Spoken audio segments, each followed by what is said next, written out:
Hi, I'm Caitlin Dubin, and this is the Rural Woman Podcast.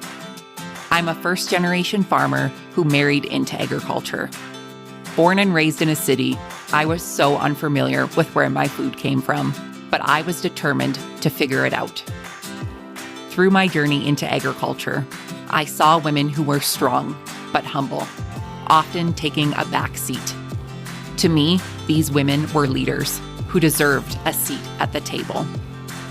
I created the Rural Woman Podcast to share the voices of women in an industry whose stories often went untold. The rural entrepreneurs who live and breathe their work, full of grit and pride. We come here to share our stories, to be in community with each other, to be challenged and inspired, but most importantly, to be celebrated and to be heard. We may not all live, farm, ranch, or homestead the same, but we are all connected. We are rural women, and our stories are worthy of being told.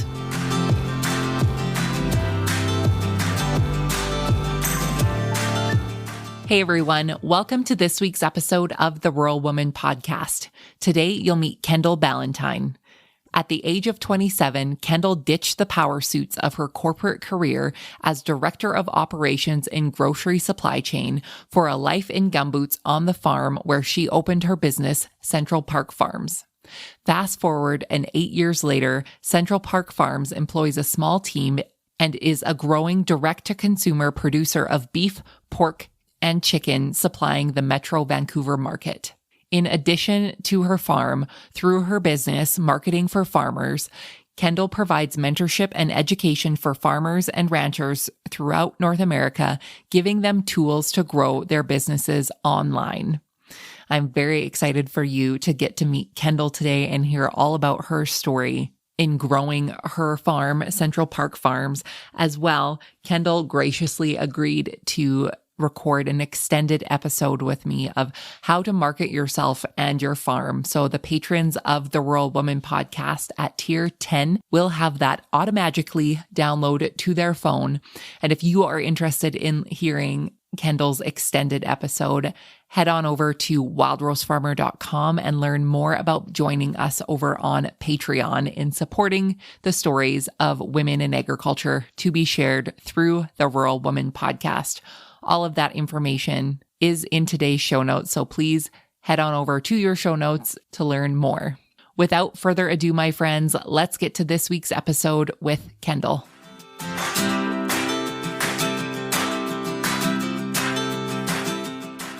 Kendall, welcome to the Rural Woman Podcast. How are you today? I'm good. I am so honored to get to come and hang out with you today. What a good way to spend the day. I'm secretly fangirling, I think, because I have been a fan of yours for a very long time and all of the wonderful work that you're doing. So getting to sit down and chat with you and share your story, really the pleasure is all mine. So thank you so much for being here. Thank you. For the listeners who are unfamiliar with you, Kendall, give us your background. Who the heck are you? And how did you get your start in agriculture? Oh, man. Like so many good stories, it started with a guy. So I had been at probably 26. I was ending a relationship that was really not doing good for me. It was really like a toxic relationship, and I had a really tough separation. Fast forward maybe a year or so, and a girlfriend of mine was introducing me to somebody new, and I was really not in a position that I didn't want to be dating again. And she was like, but he's such a great guy. Anyways, I ended up falling for Jay, who is my now husband. And he was, at the time that I met him, he was retired from agriculture. He's a 5th generation bird farmer. So his family had been in chicken, in everything to pheasants to different game birds. And when he retired from farming, he was quail. He owned a quail farm called Specialty Quail Products. And he had retired from farming probably about 4 years before I met him. And I was pretty disconnected to where my food was coming from. I was going to the grocery store and buying my food and really falling for all of the like greenwashing labels that exist when you are buying food at large grocery chains. And I kept coming home and showing Jay, like the really expensive chicken that I was buying. And at the time I had been living in West Vancouver, which is a very like high-end, expensive, grocery store area. And I was buying all this expensive meat, and that's kind of what I had become conditioned to buy. And then when I met Jay, he was like, those things that you think by the labels and the marketing companies really isn't necessarily what you think. And I had become a little bit, I was in this, I like to call it quarter life crisis, because I was probably like 27 at the time. And I decided that I really wanted to try my hand at raising some chicken for our family. And, like some women cut their hair after a bad breakup. And I decided I wanted to go through this, like, I'm going to farm and I'm just going to produce a little bit of chicken to help feed our family. So I kept kind of peppering Jay with this idea that I wanted to start raising some chicken. And he had absolutely moved away from that point in his life. He was not interested in getting back into agriculture, but we were just kind of at the beginning of dating. And finally, I was able to convince him to help me raise a batch of chicken. His only kind of rule was that I needed to raise enough to offset my costs. I had the privilege of having this space to be able to do it, and it wasn't being used. And Jay was like, okay, well, like, you can do it, but you're going to have to do enough to offset your costs. And I was like, that's fine. And I came home from work. I was working in a super corporate, I was director of operations for a large multinational transportation provider. So we specialized in grocery supply chain. And I came home from my like really stressful corporate career, and Jay let me know that he had set me up with chicks, like my first batch of chicks. I was not planning to be a farmer. I was just wanting to produce some of my own food. And I went out to the barn and I opened up the door, and there were 500 baby chicks inside the barn, which was way more than what I was planning to produce. Jay now admits that he thought that I was going to do that one batch of birds and then absolutely despise farming, not want to do it, and that we were going to be eating that like same frostbitten chicken 10 years in the future. So I ended up doing that first batch of chicken. And in my past life, I was really into doing marketing, and I was writing a blog at the time, and I was pretty into social media at the time. And so I started selling this chicken on social media and telling people that I was farming. And I'm pretty sure all my friends and family thought I was having like a midlife crisis from having gone through that really bad separation about a year and a half earlier. So I ended up selling, like in the first day, I sold 250 of the chickens. I think everyone was just like, Kendall's having a breakdown. We need to buy this chicken. We don't know what's going on. But I ended up selling the chicken, and it kind of snowballed. I started getting calls from people saying, I ate your chicken at my neighbor's house, and I was hoping, can I buy some? And it just kind of turned into something that I was working my corporate job and then coming home and doing this like little bit of farming on the side. And pretty soon it turned into Jay saying to me, like, you need to make a decision if you want to continue to do this, because I was always calling him and saying like, there's a lady who's picking up 3 chickens. Can you meet her in the driveway? Because I had these crazy corporate hours, and Jay would have to go and like do this like chicken drug deal in the driveway, like cash for chickens, because I was at work. So he was like, if you want to keep doing this, all the power to you, but you need to decide that that's what you want to do and do that full time. So I ended up probably 7 years ago leaving my corporate job, and it was like a really well-paying, super stressful corporate job to farm full time. And I haven't looked back since. It's been like a super wild ride, and we're 8 years in business now, and we've spread into, we raise pasture-raised pork, free-range chicken, grass-fed beef. We did farmers markets for a long time. Now we have a team of, I think we're up to a staff of 9, which is, I don't even understand how I went from like one woman show farming to now we have a team of 9. It's like our whole family is involved. My 18-year-old nephew graduated last year. He's our farm manager now. Jay's full-time into the farm now. My mom works for the farm. It's so crazy to me that we have this like little team, and what turned into just me wanting to produce a little bit of meat for my family turned into such a massive passion for me to feed my community. And it's turned into a business that our family gets to work together on. It's super cool. When I think of the definition of trial by fire, I think I'm going to picture you opening the barn to 500 chicks from now on. Yeah. Honestly, it was like Jay said, I set you a few chicks and I thought there was going to be like 25. And then I realized, but Jay was a very large scale farmer. He at his peak he was a quail producer. At his peak, he was doing 40,000 birds a week. So, I mean, very large. So to him, a few is 500. To me, I was like, how am I going to sell all these chickens? Like, what am I going to do? It's not like I had a customer base or anything. Like this was the very first moment. I didn't have a farm name. I didn't have an Instagram account for it. I was just this like 27-year-old having this, concept that I was going to do something different and shake things up a little bit because I had such like a rough go for a couple of years and I just wanted to try something different. And all of a sudden I was like, I got to sell these. Oh my gosh. That is amazing, Kendall. And you did it. I did it. Like looking back, you did it. And now where you are today, having more animals and more land and having a staff of 9, like that is just absolutely incredible. And, what a great opening to this chat with you. I want to go back. You grew up in a very, urban area and living in West Vancouver. I have been. It is beautiful. I don't really think of raising 500 chickens or anything like that, or even the people who are dreaming of doing that while working in their corporate job. But I think after the pandemic, everybody wanted to come out of the closet of wanting to be a farmer.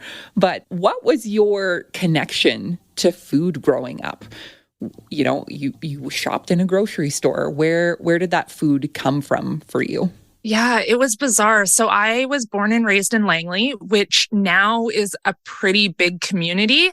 When I was younger, it was kind of right in like the suburban cuff of like almost being agriculture. There is still a significant amount of agricultural land there. I farm on agricultural land in Langley as well. We have a ranch in Rock Creek now, but I grew up in Langley.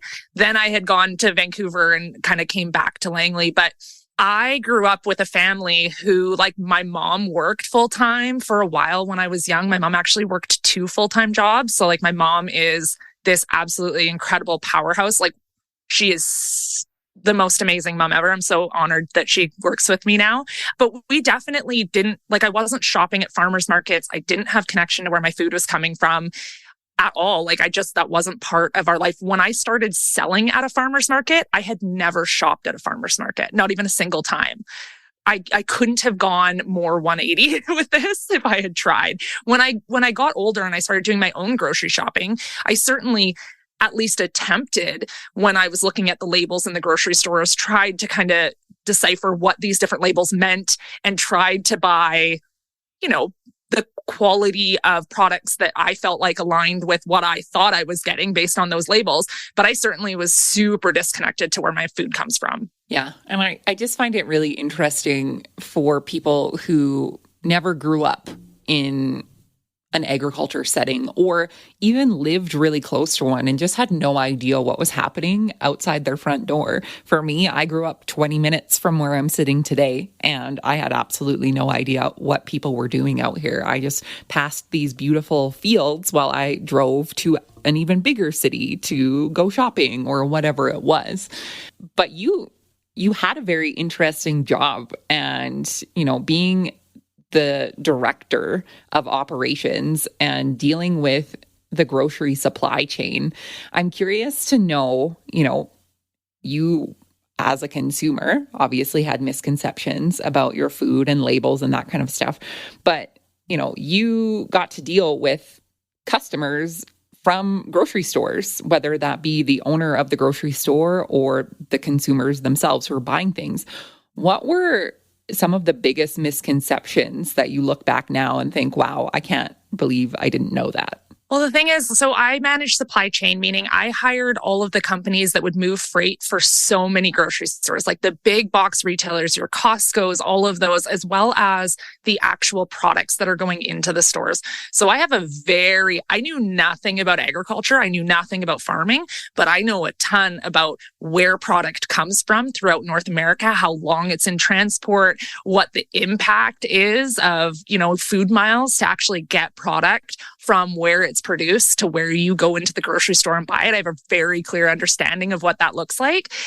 I think especially now as I'm starting to see I was really like the local food movement's worst nightmare. Like I shipped product so far in order to get to grocery stores when there's farmers that are producing those exact same products close by. And I just didn't see I don't want to say I didn't see the value. I didn't even think about it. Like it wasn't something that was registering to me. I just went to a grocery store and bought my groceries. I didn't really think about the fact that I could be buying these same products produced locally.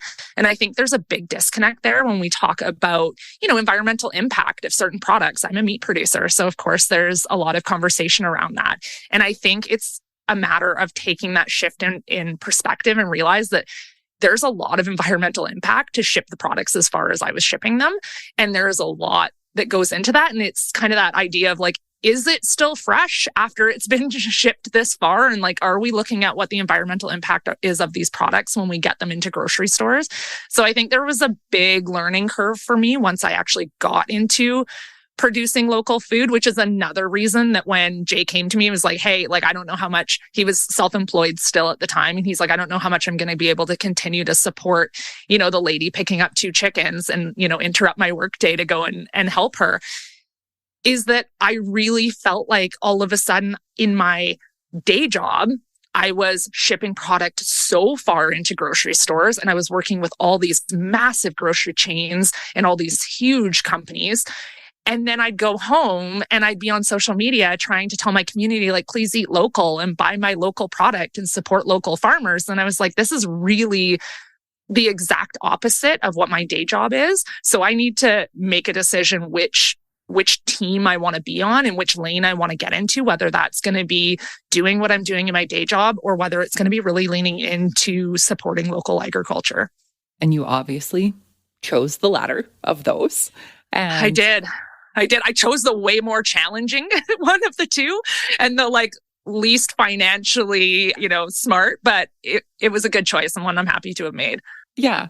Well, and in one hand or the other, right? Like you're thinking about you are helping feed people one way or the other, but you now are doing something that is supporting your local community and the knowledge that you have, you're helping others do the same. So I want to dive into, you started with these 500 chicks and then you've expanded now to have 2 locations that you are producing food. So tell us more about your operation and what that looks like for you now.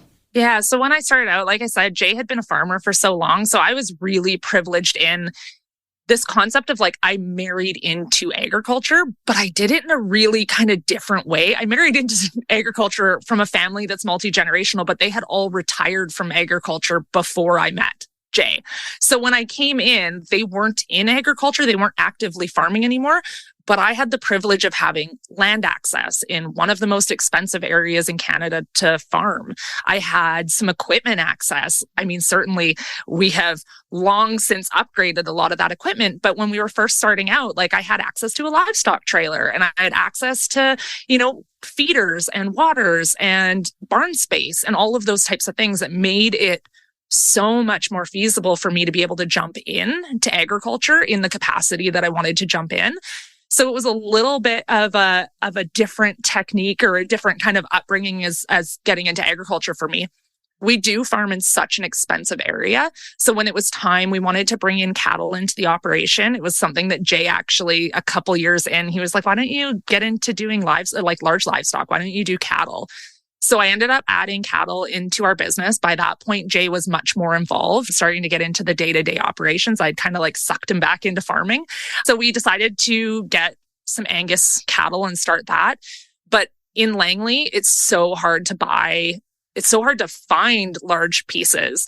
There isn't a lot of acreage. It's really starting to get like much more suburban. The agricultural land is much smaller and really, really expensive. So we ended up looking at a property in a community called Rock Creek. It is in BC. It's about 5.5 hours away from our farm.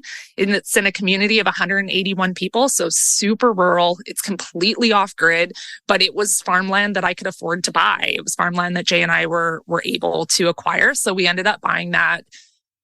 Going on I bought it at my 30th birthday. We bought that land and I've just turned 36. So I guess 6 years ago. So we now operate seasonally at our ranch with cattle. So spring, summer, fall. And then in the winter, we are mostly operating off of our farm in Langley. Actually, about year round, we're still at our farm in Langley. We now do pasture raised pork on a pretty big scale in comparison to what we were. We do chicken and then we do some beef. Beef is the smallest portion of our operation. So it's something that we hope to be able to get, build up in the coming years. It's really expensive for us to be able to build that herd size up, but it's something that our customers have so much demand for. We sell out of beef so quickly because it's just a much smaller offering that our business has. So it's been a little bit of a kind of unique balance to figure out how to operate both of those properties, but it's really been the only way that financially it's been able to make sense for us when we wanted to get more farmland. I find it really interesting. So if anybody has been following me on social media over this winter, I've been doing some work with Farm Credit Canada and their Young Farmer Summits. And when we're talking about the size of operations from province to province, it's really interesting to me how people compare their size of operation and what they're able to do and what they're able to produce on it and what it means to be a big farm in each individual province varies so much. So to know that, the price of your land in BC compared to, let's say, Saskatchewan is like apples to oranges. It is hard to grow and it's hard to scale.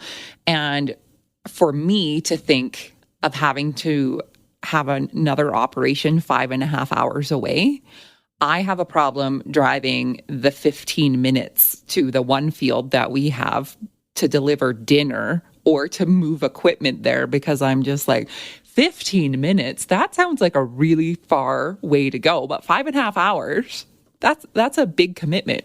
It is. But when you talk about farmland in our area, it's hundreds of thousands of dollars per acre in the Lower Mainland. So it was like, not only can you just not find the properties that can sustain cattle, but it's very, very, very expensive and it would never cash flow positive for us. So when we were looking, it was our market, we sell direct to consumer. So we sell direct to consumer to the Vancouver market. It's where the prices where we can charge what we need to charge to make financial sense for us. That's in the Lower Mainland. Jay's got 2 beautiful kids that are in the Lower Mainland. So, their mom's down there. So we are always going to have roots in the Lower Mainland. But when it was time to raise some cattle, it just isn't feasible for us to get the amount of farmland that we wanted to get and that we were going to need to get. So it was, where can we find it? And even in those bigger or those smaller communities, it was still like, this is expensive. So then we found let's get the place that's 8 kilometers up the dirt road and has no power and, it's fully off grid. And then we were like, okay, we can afford this. We're going to have to make this work. Otherwise we can't make cattle work. So we've been figuring it out. It's been a lot of trial and error, but we're finally at a place. We travel. I'm in our ranching community. So we're here for half of the week. And then we're down on the coast at the farm the other half of the week. So every single week, Jay and I do that drive together. I used to do an 1.5-hour commute to my old office every single day. So now I just do my commute all in one big lumps. I'm putting my consumer hat on right now. And when you are telling me the cost of how much it actually costs to grow food, and I'm even thinking on our scale, on a grain farm, the actual cost that goes into producing food, and as a consumer looking at, if you go to a farmer's market and see those prices and thinking, well, this seems really expensive. It almost feels like a gut punch to hear that. And obviously inflation is a hot topic in 2023. Prices of absolutely everything has gone up. So how this kind of goes into the marketing side of things for you. How do you go about talking to your customers and consumers about the actual price of growing food? I am incredibly transparent. So if you follow me on Instagram, you know I share every detail. And I think that's why we've been able to grow a community of customers that are so loyal to us. We are so lucky as a farm. Our customers, I mean, obviously there's a certain point where we may have to price certain people out, unfortunately, just based on like the rising costs. But we try to be super transparent with people on exactly what the true cost of food production is. And we've been able to build a really great following that's very supportive, a good customer base, because I didn't know until I got into farming. And I think that's part of the unique thing when you are a first generation farmer is that I didn't know what I didn't know until I got into agriculture. So whereas other farmers that are maybe multi-generational, Jay doesn't see it necessarily the same way I do because he's just like, of course, that's the way it is. Like, of course, it's really expensive. Of course, the margins are really low. So he doesn't think to talk about those things the way that I do as a first generation producer, where I sit there and I'm like, but people don't know this. Like, you know this because you've been doing this for your entire life. But when I used to go to the grocery store, or if I had gone to the farmer's market and looked at those prices, I would have no idea just how like razor small those margins are and just how tough it is for farmers to be able to produce food in these communities. Like we are losing so many farmers in the Lower Mainland because it is so expensive to produce food in our area when land costs as much as it does. And then we look at it and we're like, how come there's no farmers in our area? Because they simply can't afford to produce in our area. So we're losing a lot of them. And I think that's something that maybe is a little bit more like I talk about it more on social media, and I really make sure that we are getting that message out, not in a poor farmer way, in a resilient way, in a this is what we're doing to make sure that we can produce food. And this is why you need to support local farms if you can afford to. I know that's a privilege that not everybody has, but if you're in a position that you can, I urge you to, because we really need the support as farmers. Yeah, for sure. And I like how you said it's not a poor farmer thing. It is literally just sharing your story and being transparent about how food is produced, where it's coming from, whether that's from your farm, your neighbor's farm, or if it's being shipped across the world to get to your grocery store. And you've been able to see all sides of that. So I want to ask, besides, the extremely high land prices and all of the things for you, what have been some of the struggles that you have personally faced as a first generation farmer? I don't know if I'd say it was a struggle more so than a really big learning curve for me. When I got into this space, there were more meat producers. There were more small scale meat producers in my area than there is now. We've lost a bunch of them.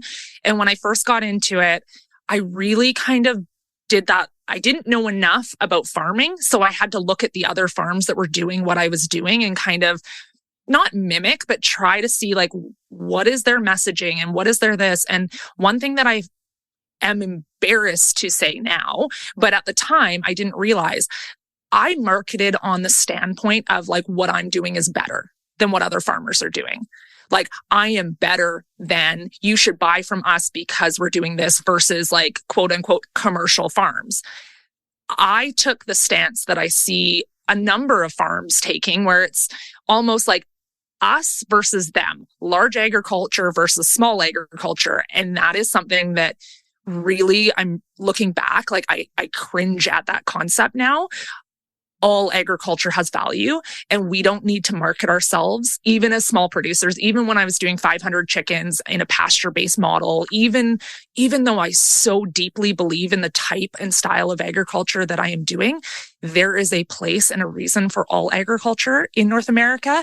And we don't need to take the stance of we are doing something that's better or these people are doing something that's worse. And I think that was a big learning curve for me, and something that like, I still to this day, I say to Jay, I'm like, why didn't you kick me off that high horse I thought I was riding in on when I had no idea about agriculture? But now I see it as there is a reason that these things are done, even if we don't do them on our farm. Or thank goodness there's such a wide variety of types of agriculture so that there are different price points for consumers who maybe can't afford to buy direct and do need to shop at the grocery store or need to buy less expensive protein. Thank goodness that those options are out there, and we need to like ditch the judgment amongst farmers on, conventional versus maybe the style of agriculture that I'm doing. So I think that was something that I didn't really realize going out. And I think it's something that it impacted and impeded my ability to grow community across all types of agriculture. And now looking back, like I have a really good group of farm friends in all styles of agriculture. And thank goodness I had changed the way that I saw things. And thank goodness I had some farm friends along the way that were able to say like, hey, like you need to look at it this way, or make sure we're not coming into our marketing messaging with, food shaming or farming shaming, because we all have a place in feeding our community. And I just feel like that was something that I wish I had done differently at the beginning, because I think I would have been a lot farther along in those like deep connections with agriculture and with my fellow farmer, because that is one of the most important things for me now. I feel so honored to feed our community, but I also feel so honored to be part of this industry as a whole. Kendall, I think that was probably one of the most profound answers that I've ever gotten asking that question. And I just want to thank you for your vulnerability in that. And, it's hard to admit when we've done something wrong, but it's so important for our industry to hear people who have made similar, misjudgments previously, to learn from that and to grow from that. Because that's how our industry is sustainable, is when people learn from things that have not worked previously, and whether that's how they grew something, how they raised something, how they marketed something, it's all about learning and growing. And thank you so much for sharing that. And I am Misty over here, and I'm very proud of you for coming to that realization, because I think it's so easy, like you said, to sit on your high horse and think, well, I'm obviously doing something better than this guy, or vice versa. And it just, it creates such a hostile environment for such a small group of people. Like when we think of how many farmers and producers there are, not only in Canada, but worldwide, and how many people it takes to actually feed the entire world, there's not a lot of us. So if we aren't supporting one another in one way or another, then how is this sustainable? How do we keep this going? I don't have that answer, but for sure. And yeah. And I mean, there's so many people against agriculture in the first place that we certainly shouldn't be trying to be against each other within the industry as well. And I had a woman reach out to me, and it was this other perspective. Not only do we need to support one another as farmers, I had a woman reach out to me during COVID when like everyone was losing their jobs and it was really at the peak of issues for us in Canada. And I had a woman reach out to me, and she was like, I just want to let you know that I have been going through a lot of depression. And she's like, I've been really struggling. I'm a single mom. She's like, I lost my job. And she's like, I just want to let you know that like my kids crawl into bed with me in the morning, and we watch your Instagram stories, and I get to show them about farming, and they get to learn about farming because like the schools were closed and everything. And she was like, I can't afford to support you, but I just want to let you know that you play a really important role in my mornings with my kids. And it was just such like a moment for me of realization that I never want my marketing message to exclude or feel like you're not welcome in my community if you don't support the style of farming that I support, because she couldn't afford to support the style of farming that I do. But she can maybe buy her groceries elsewhere or support other farmers, go to the food bank, whatever. Like I never want somebody to feel excluded or judged. Like if she's just struggling to put food on the table for her kids in general, like I still want her to feel connected to my community and still feel like she can learn something about agriculture. Like I never want my marketing message to make somebody feel like shoot, I can't support a local farm, so I'm not good enough, or I'm not feeding my kids what they should be getting fed. And it was just this like light bulb moment to me that I was like, I need to make sure that I never use language that makes somebody feel food shamed, because I want everyone to feel comfortable in my community. And I don't ever want anyone to feel like, well, I'm not, there's like enough like mom shaming and there's enough of that in the world. I don't want anyone to ever feel like as a producer of food that I'm judging anyone for what they're choosing to feed their family or themselves. So it was just this like moment where it just reminded me that I need to make sure I'm always cognizant of that message that I'm putting forward, because we hold a lot of responsibility and influence and power in even the smallest of social media accounts. We need to make sure we're using that in a positive way. Absolutely. Absolutely. And, fed is best. Yeah. When it comes down to it, right? Absolutely. Fed is best.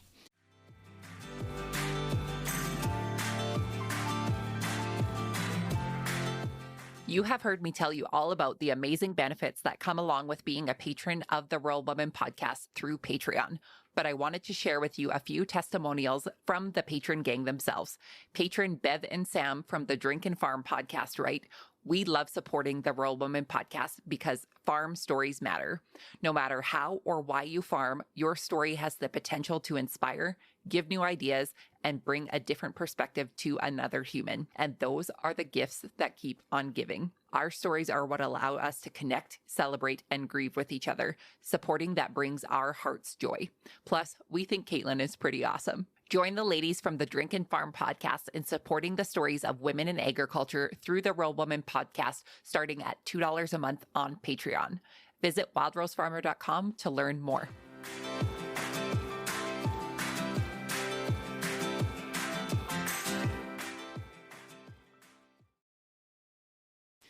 So when we're talking about marketing and, you have a background in marketing, you've done it on a corporate level, and now going to a smaller scale where you are marketing directly to your consumers, you've also, widened that table and have invited other producers to learn from you, and, from the wins you've had all the way to the light bulb moments you've had. So you launched something that is pretty neat and I think is super useful, marketing for farmers. So tell us more about that part of your business and what people can learn from you. Yeah, so I was really lucky to be invited onto stages at the early part of my career when I was, getting word out there about marketing farms and being able to market our product. And then it was kind of something I was just doing a little bit on the side, doing some speaking engagements, doing some teaching here and there, some workshops on the farm and things like that. And then COVID hit. And all of a sudden, we've always been an e-commerce platform business. I've always had a really strong social media following. And I don't necessarily mean number of followers, because that's ultimately not really a big deal to me. I mean an engaged, hyper-local following of people who can actually support our farm. We've always had an email newsletter list. So when COVID hit and all of a sudden farmers markets were shutting down in our area, and my friends who were supplying restaurants, suddenly those restaurants were closing, I was inundated by my friends saying, I just don't even know how to sell now, because they were relying on these channels that just weren't there anymore. All of a sudden, in a matter of days, they went from having viable businesses to businesses where they couldn't even access their customers that they had been selling to for years. So I started getting a lot of my friends reaching out to me. One of the things that we did right away is we pivoted into a more online shopping store where it wasn't just our product. I was getting my friends like, bring your product. It was, kombucha and chocolate and vegetables and, water buffalo and all these different things that I had never sold on our site before, because we had always just been selling our products. Suddenly we turned it into more of a grocery store experience where people could go and get a lot of different products. And we kind of were able to pivot a lot faster and a lot stronger than some of my friends. And so they were all reaching out and saying, like, what do I do now? And how do I make this work? And we have no idea how long we're going to be facing this and how long markets are going to be closed. And at that time in Vancouver, the grocery stores were having so many shortages. meat and eggs and things like that. So I was so busy, and I was like, what is the fastest way I can get this information out to any of my farm friends? And I started an Instagram account because I was like, it's going to be free. And that way I can just dump the information. And I was just doing Instagram lives and going on and just, how do you start an online store for your farm? How can you handle delivery? How can you get a newsletter list so that you can really, pivot was the term that everybody was using at the time, but I was like, how do I just support farmers? So that ended up happening. It ended up getting more and more popular as we were able to kind of slow down a bit from that huge surge that happened when COVID first hit. I thought, you know what, I feel really a lot of joy in that. I can only feed so many people, and we are kind of at a capacity with our business to be able to feed any more community members. It's just not really possible. So how can I support other farmers so they can feed their community? And it just kind of turned into what it is today. I do group coaching, we do retreats, we do online courses. And most importantly for me is I provide a ton of free resources because I know how hard it is for a farmer to make the numbers work to be able to invest in yourself on a higher level. So I spit a ton of free information out through our website, through our social media, just so that even if you're not in a place where you can afford to invest in that further education for marketing your business, you can go on and get so much free information to be able to give yourself the tools that you need to be able to succeed in a long-term sustainable manner through email marketing, through e-commerce, through all of those things that we're really seeing farmers leaning into these days when they sell direct to consumer. I just think that, any information that you are willing to share with farmers, whether that be a small scale or a larger scale, it's just, to me, it's so important for the community aspect for everyone to not be the gatekeepers of things. And obviously your time and your knowledge has value, but being able to share those helpful resources to people with any capacity to do these things, I just think is so important. So for the listeners who would like to learn more about the Marketing for Farmers, where can they find that online? They can go over to @marketingforfarmers on Instagram, or we have a website that has tons of free resources, and it's marketingforfarmers.co. So you can head over there, you can sign up, you can get free 1 hour video coaching, lots of different things that are available over there. That part of it, the free education, is really a give back.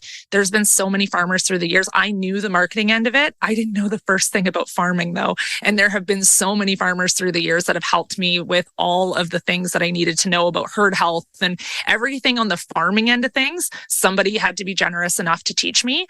So this is the space where this is the area I know, and this is how I'm able to give back so that I can support the industry as well. Amazing.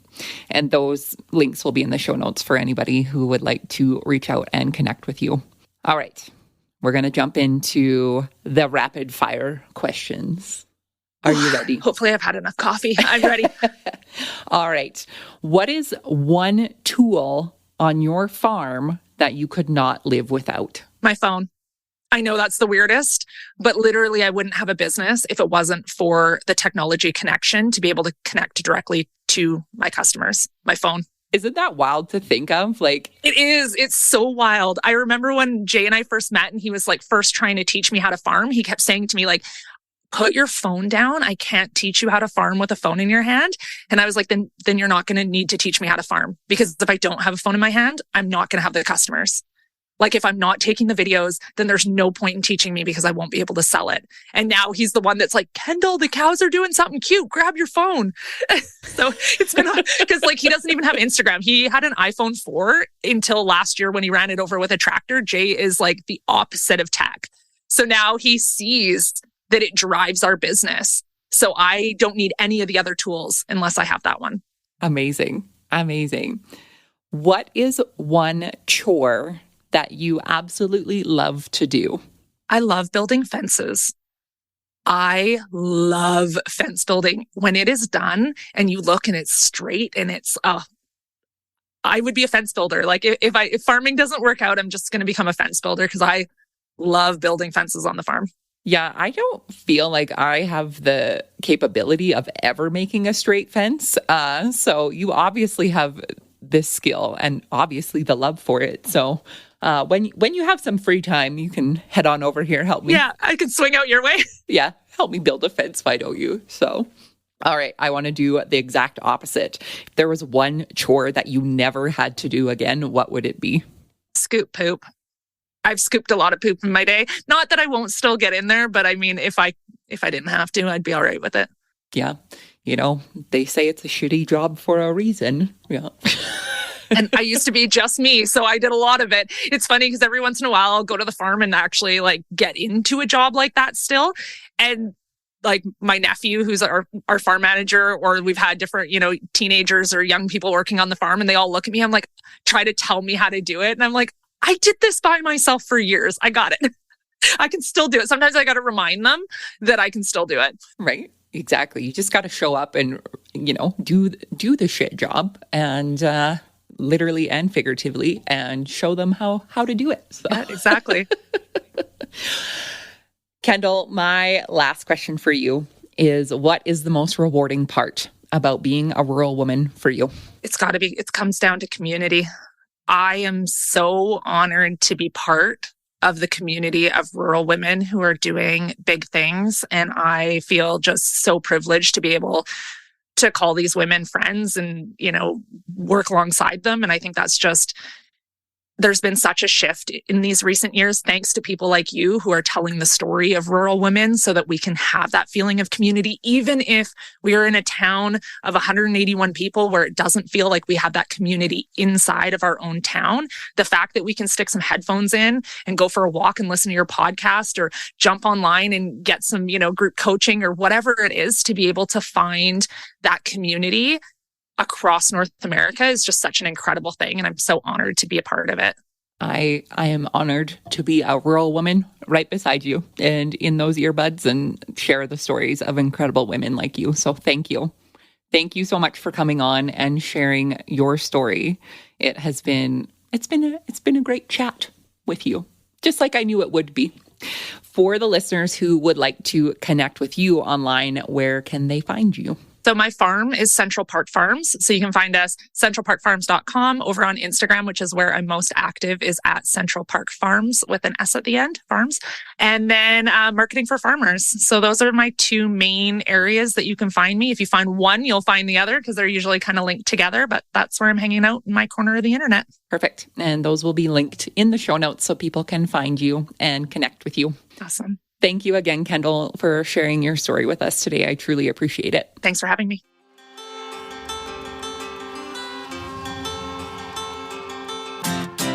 Thanks for listening to the Rural Woman Podcast, a proud member of the Positively Farming Media Podcast Network. The Rural Woman Podcast is more than just a podcast. We are a community. A huge thank you to the Rural Woman Podcast team, audio editor Max Hofer, and admin support from Kim & Co. Online. A special thanks to our Patreon executive producers, Sarah Riedner from Happiness by the Acre and Carrie Munven from Laystone Farms. To learn how you can become a Patreon executive producer or other ways to financially support the show, head on over to wildrosefarmer.com to learn more. Be sure to hit the follow or subscribe button wherever you listen to the podcast to get the latest episodes directly on your playlist. And if you are loving the show, please be sure to leave a rating and review on Apple Podcast or any other platform that accepts ratings and reviews. You can connect with us on social media at The Rural Woman Podcast and with me at Wild Rose Farmer. One of the best ways you can support the show is by sharing it. Send this episode to a friend or share on your social media. Let's strengthen and amplify the voices of women in agriculture together. Until next time, my friend, keep sharing your story.